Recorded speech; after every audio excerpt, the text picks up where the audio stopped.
Фонтаны в Версале работают в субботу и воскресенье. Сегодня воскресенье. Фонтан должны включить в 10:30. Еще 4 минуты. Фонтаны в этих баскетах включат только в 14:30. Поэтому сейчас посмотрю другие фонтаны, которые включают в 10:30. Mesdames et messieurs, bonjour! Сегодня я приглашаю вас на прогулку по Версальскому парку. Версальский парк – это не просто сад, это грандиозное творение, где природа подчинилась воле короля солнца. Еще в начале 17 века здесь находились болотистые земли и охотничьи угодья короля Людовика XIII. Никто не мог и представить, что именно это место превратится в символ абсолютной монархии. Все изменилось после прихода к власти короля Людовика XIV. Именно он вошел в историю как король солнца. À l'occasion des grandes eaux musicales, dans les prestigieux jardins à la française, imaginés par Louis XIV et réalisés par André Le Nôtre. В 1661 году молодой монарх решил создать резиденцию, которой не было бы равных в Европе. Он хотел, чтобы каждый гость понимал, перед ним находится центр мира, а сам король – источник порядка и гармонии. Для осуществления этой идеи был приглашен садовый архитектор Андре Ленотр. Именно он превратил природу в геометрически выверенную композицию, подчинив пространство строгой логике. Ленотр создает новый идеал – французский регулярный парк.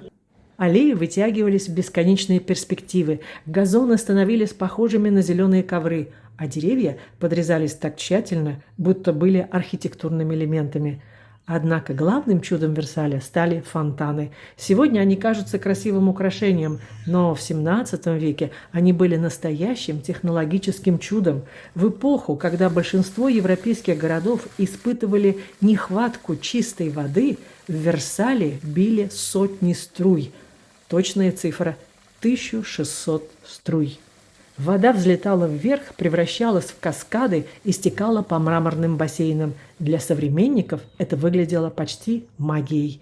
Проблема заключалась в том, что Версаль располагался на возвышенности, а поблизости не существовало достаточных водных источников. Инженерам пришлось создавать сложнейшую гидравлическую систему. Строились резервуары, каналы, акведуки. Позже появилась знаменитая машина Марли – гигантский комплекс насосов на реке Сене, который считался одним из грандиозных инженерных сооружений своего времени. Но даже этого было недостаточно. Все фонтаны Версаля никогда не могли работать одновременно. Воды попросту не хватало. Поэтому садовники разработали особую систему сигналов. Когда король отправлялся на прогулку, служители заранее узнавали маршрут монарха и включали только те фонтаны, которые находились перед ним. Как только Людовик проходил дальше, струи позади него отключали, а впереди запускали вновь. Получалось, будто сам король солнца одним своим присутствием заставлял воду повиноваться. Одним из главных фонтанов стал фонтан Латоны. Согласно древнегреческому мифу, богиня Латона, мать Аполлона и Артемиды, попросила крестьян дать ей воды. Те отказали и даже попытались прогнать ее. В наказание боги превратили обидчиков в лягушек. Для Людовика XIV этот сюжет имел особый смысл. Он намекал придворным: неуважение к высшей власти неизбежно влечет наказание.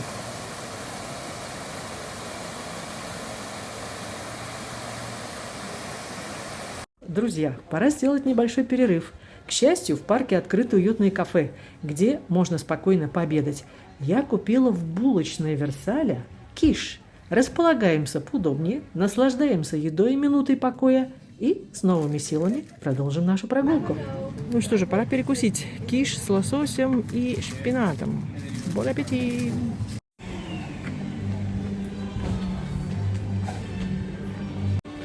Продолжим нашу прогулку. Среди торжественных аллей Версальского парка существовали и места для развлечений. В глубине сада находились баскеты, зеленые комнаты под открытым небом. За живыми изгородями скрывались театры, танцевальные площадки, фонтаны-сюрпризы и уютные уголки для придворных бесед. Каждый такой баскет имел собственный сюжет и атмосферу. Здесь устраивали балы, концерты, маскарады и даже фейерверки. Одной из самых необычных частей парка был Версальский лабиринт. Он был украшен 39 фонтанами, посвященными басням Эзопа.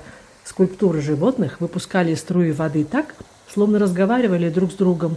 Дети королевской семьи гуляли по этим аллеям, изучая мораль древних басен. По сути, лабиринт служил одновременно развлечением и учебником хороших манер.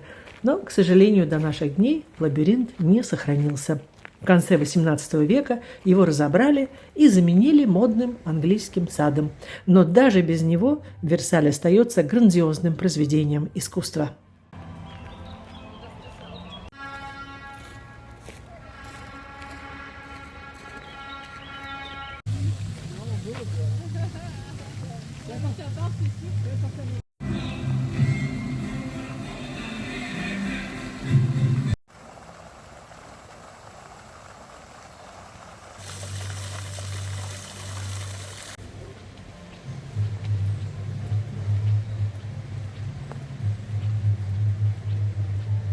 Это один из самых изысканных и символичных уголков Версальского парка.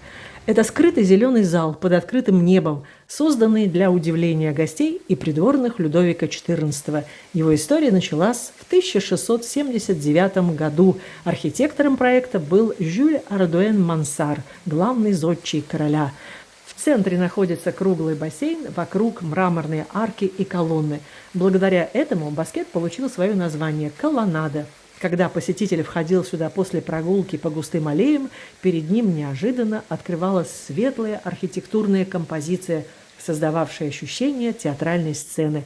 Главным украшением баскета стала скульптурная группа «Похищение Прозерпины». Этот сюжет был хорошо известен образованной публике XVII века и воспринимался не просто как красивая история, а как аллегория смены времен года. Пока Прозерпина находится в подземном мире, ее мать скорбит, и на земле наступают осень и зима. Когда дочь возвращается, приходит весна. Из воды появляется колесница бога солнца, которая начинает свой путь по небосводу. Это фонтан Аполлона. Аполлон был любимым мифологическим образом Людовика XIV. Король отождествлял себя именно с этим божеством, источником света, порядка и жизни. По сути, весь Версальский парк был гигантской декорацией, прославляющей монарха. Большой канал длиной почти 2 километра завершал главную перспективу парка. Летом здесь плавали гондолы, подаренные Венецией, а зимой придворные катались по льду на коньках и санях. Создание Версаля потребовало колоссальных усилий. Тысячи рабочих осушали болота, переносили тонны земли, высаживали деревья и прокладывали каналы. Работа продолжалась десятилетиями. Но результат превзошел все ожидания. Версальский парк стал образцом для всей Европы. Его копировали в России, Германии, Австрии, Швеции. Идея о том, что власть способна подчинить себе природу, распространилась далеко за пределы Франции. Сегодня, прогуливаясь по аллеям Версаля, легко забыть, что перед нами не просто красивый сад, а огромная сцена, где вода служила языком политики, мифология превращалась в государственную идеологию, а каждая струя фонтана напоминала о могуществе человека, который называл себя королем солнца. И, возможно, именно в этом заключается главный секрет Версаля. Здесь красота никогда не существовала сама по себе. Она всегда была инструментом власти. Оставим позади шум фонтанов и парадной аллеи Версаля и продолжим нашу прогулку вдоль Большого канала. В конце этого канала находится Большой Трианон, изящный дворец из розового мрамора, построенный Людовиком XIV как место отдыха от придворной суеты. Здесь король мог ненадолго забыть о бесконечных церемониях и проводить время в более узком кругу приближенных. И Большой и Малый Трианон открывают только в 12 часов. Рядом с Малым Трианоном есть кафе, называется «Анжелина». Но кафе открывают тоже в 12 часов. Еще 10 минут, подождем. Неподалеку находится Малый Трианон, созданный уже при Людовике XV для его фаворитки мадам де Помпадур. Однако настоящую известность Малый Трианон получил благодаря Марии Антуанетте. Именно здесь королева искала уединения, устраивала музыкальные вечера, принимала друзей и пыталась хотя бы ненадолго сбежать от тяжести дворцового протокола. Версальский дворец был сценой, на которой демонстрировалось могущество монархии, а Большой и Малый Трианоны – это было место, где короли и королевы стремились почувствовать себя просто людьми. И именно поэтому прогулка к Трианонам открывает нам совсем другой Версаль, более тихий, более интимный и, возможно, более человечный. В этом изящном павильоне королева устраивала музыкальные вечера и принимала близких друзей. Окна павильона выходят на тихое озеро, и отражение деревьев в воде создают ощущение полной отрешенности от дворцовой суеты. Покинув строгие аллеи Версаля, где каждая клумба подчинялась геометрии и придворному этикету, мы попадаем в совершенно иной мир. Здесь исчезают бесконечные перспективы Андре Ленотра, умолкает язык королевской помпезности, а природа словно вновь обретает свободу. Это английский парк Малого Трианона, самое личное и, пожалуй, самое трогательное место всего Версаля. Во второй половине XVIII века вкусы Европы начали меняться. Строгие французские сады стали казаться слишком искусственными. В моду вошли английские пейзажные парки, где извилистые дорожки, рощи и пруды создавали иллюзию нетронутой природы. В 1774 году молодой король Людовик XVI подарил Малый Трианон своей супруге Марии Антуанетте. Королева решила превратить окружающий его парк в пространство, где можно было бы забыть о придворной жизни. Здесь все было построено на контрасте с Версалем. Вместо прямых аллей появились извилистые тропинки. Вместо идеально постриженных деревьев – живописные группы растений. Вместо демонстрации власти – поиск уединения и красоты. Мария Антуанетта сама принимала участие в создании этого сада. Она выбирала маршруты прогулок, обсуждала архитектурные детали и следила за тем, чтобы каждый поворот открывал новую, тщательно продуманную картину. Но именно здесь особенно остро ощущается парадокс Марии Антуанетты.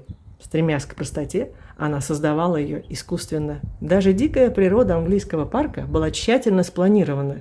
Каждый холм, каждое дерево и каждый ручей находились именно там, где должны были вызывать определенные эмоции у гуляющих. Позднее рядом появился знаменитый деревенский хутор королевы, небольшая идиллическая деревушка с мельницей, огородами и молочной фермой. Здесь Мария Антуанетта играла роль хозяйки сельского поместья. Она пыталась найти ту естественность и искренность, которых ей так не хватало в золоченых залах Версаля. История казалась жестокой. Пока королева искала покой среди тенистых дорожек и цветущих лужаек, за пределами этих садов Франция стремительно приближалась к революции. Сегодня английский парк Малого Трианона позволяет увидеть другую сторону Версаля. Не двор короля, поражающий своим величием, а мир человеческих желаний, стремление к тишине, свободе и простой жизни. Возможно, именно поэтому этот уголок производит такое сильное впечатление. Среди великолепия Версаля он напоминает, что даже короли и королевы мечтали иногда скрыться от взглядов окружающих и просто побыть собой. Спасибо, что были со мной, и до новых встреч на канале о Франции и не только. Пока!